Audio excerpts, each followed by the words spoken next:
প্রিয় দর্শক শ্রোতা, একজন বাঙালি ইউটিউব চ্যানেলের পক্ষ থেকে আমি বিমল কুণ্ডু আপনাদের কাছে হাজির হয়েছি। আমরা বাংলার প্রথম সার্বভৌম সম্রাট শশাঙ্ক সম্পর্কে আলাপ করছিলাম। এর আগে তার সম্পর্কে ভিডিওতে আমরা উল্লেখ করছি। এবার বাকি অংশটুকু আমরা আপনাদের সামনে উপস্থাপন করব। বন্ধুগণ, আজকে ইউটিউবগুলোতে অর্থাৎ জনমাধ্যমে দেখা যাচ্ছে যে আমাদের প্রধান উপদেষ্টা সম্পর্কে খুবই সমালোচনা হচ্ছে, বিশেষ করে ঈদের জামাতে নামাজ পড়া নিয়ে। তিনি যে নামাজ পড়তে জানেন না এবং তিনি যে নাস্তিক, এটা তো আমরা অনেক আগে থেকেই জানি।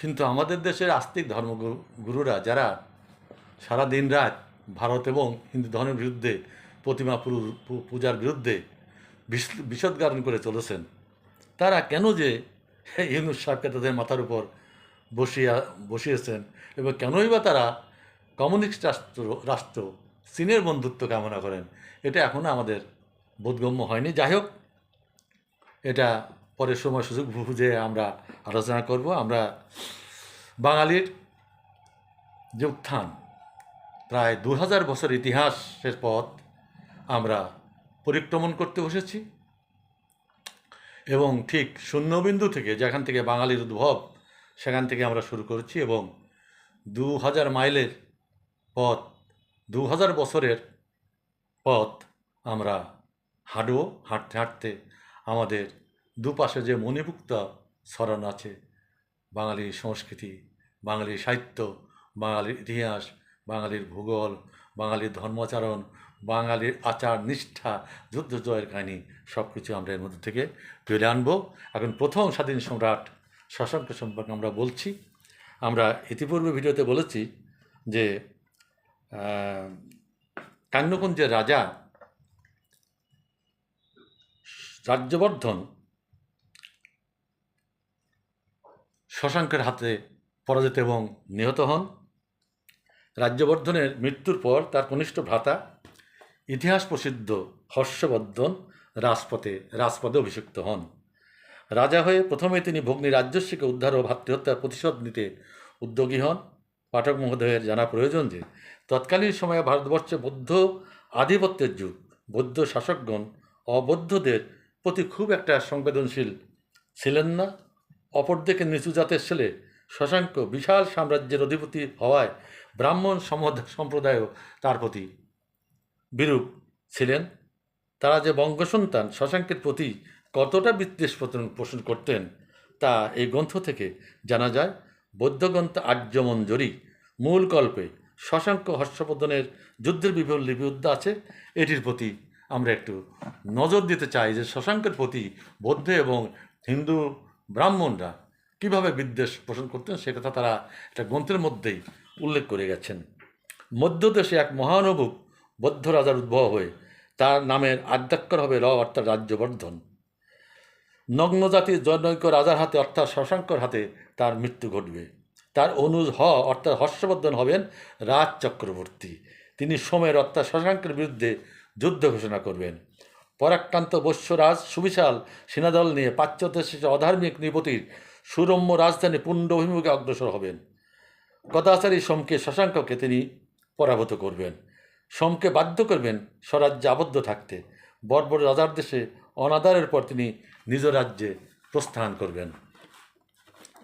উক্ত বইয়ের বর্ণনা মতে হর্ষবর্ধন পুণ্যবর্ধনের যুদ্ধে গৌররাজ শশাঙ্ককে পরাভূত করেন। আর্যমঞ্জরির বিবরণ থেকে আরও জানা যায় শশাঙ্ক পরাজিত হন, কিন্তু তিনি রাজ্যচ্যুত হননি।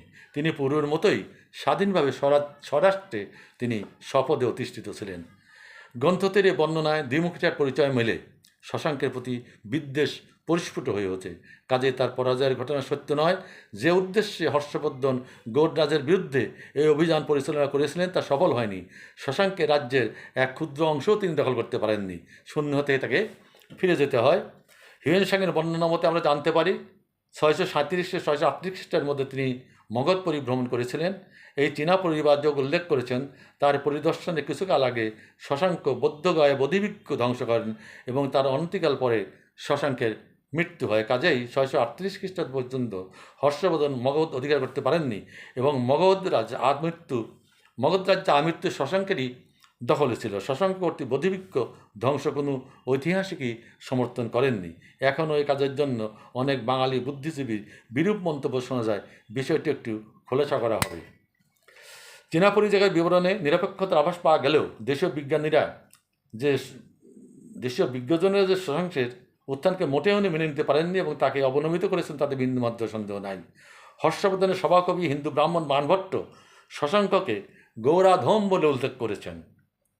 বাঙালি ইতিহাসবেত্তাগণ শশাঙ্কে শুধু কাটাছেড়াই করেছেন, অথচ অতীতের কঙ্কালের উপর নিরপেক্ষভাবে দৃষ্টি দিয়ে শশাঙ্ক তার রাজত্বকালকে মহিমান্বিত করা যেত।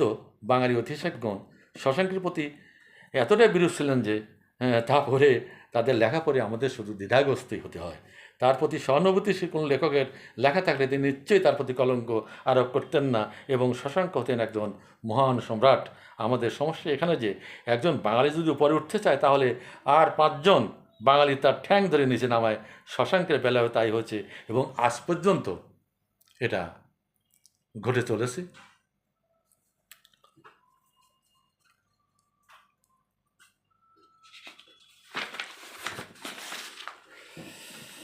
আমাদের ধারণা তৎকালীন ভারতবর্ষে বৌদ্ধ ধর্মের প্রভাবে বৌদ্ধ রাজাগণ এবং উচ্চ শ্রেণীর অবাঙালি হিন্দু রাজা সবাই শশাঙ্কের বিপক্ষে ছিলেন। তারা কোনো ক্রমে বাঙালি শশাঙ্কের উত্থানকে মেনে নিতে পারেননি এবং সর্বদাই তাকে উৎখাতের চেষ্টা চালিয়ে গেছেন।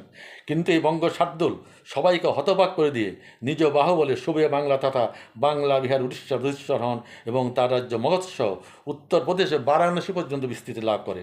তিনি নিজের নামে স্বর্ণ এবং রৌপ্য মুদ্রা প্রচলন করেছিলেন, যা একমাত্র সার্বভৌম নিপুতেরাই করতে পারেন। বন্ধুগণ, শশাঙ্ক সম্পর্কে আমাদের অনেক কিছুই বলা আছে, কিন্তু এটাকে আর দীর্ঘায়িত করতে চাই না। সামান্যই আপনাদেরকে তুলে ধরলাম একজন বাঙালি বীর এবং বাংলার প্রথম স্বাধীন রাজা সম্পর্কে আমাদের এই প্রজন্মকে জানানোর জন্য আপনাদের কাছে অনুরোধ। বাঙালির যে 2000 বছরের ইতিহাস আমরা বর্ণনা করবো, এটা আপনারা সবার কাছে পৌঁছে দেবেন এবং সেজন্য আমার লেখাটির উপরে একটা লাইক, একটা শেয়ার করে দেবেন, যাতে এই লেখা আমাদের এই প্রজন্ম জানতে পারে এবং তাদের অনেক ভুল ভেঙে যায়, যাতে আজকে রাস্তায় দাঁড়িয়ে বা ওপেন ভিডিওর মাধ্যমে ইউটিউবে আমাদের হুজুর মৌলানা সাহেবরা প্রচার করতে না পারে যেটা 90% মুসলমানের দেশ, শুধু মুসলমানের দেশে বাস করবে, হিন্দুরা কেউ নয়, তারা এই দেশ ছেড়ে ভারতে চলে যাক। সবাইকে ধন্যবাদ, আন্তরিক অভিনন্দন ধৈর্য দিয়ে শোনার জন্য। জয় বাংলা, জয় বঙ্গবন্ধু।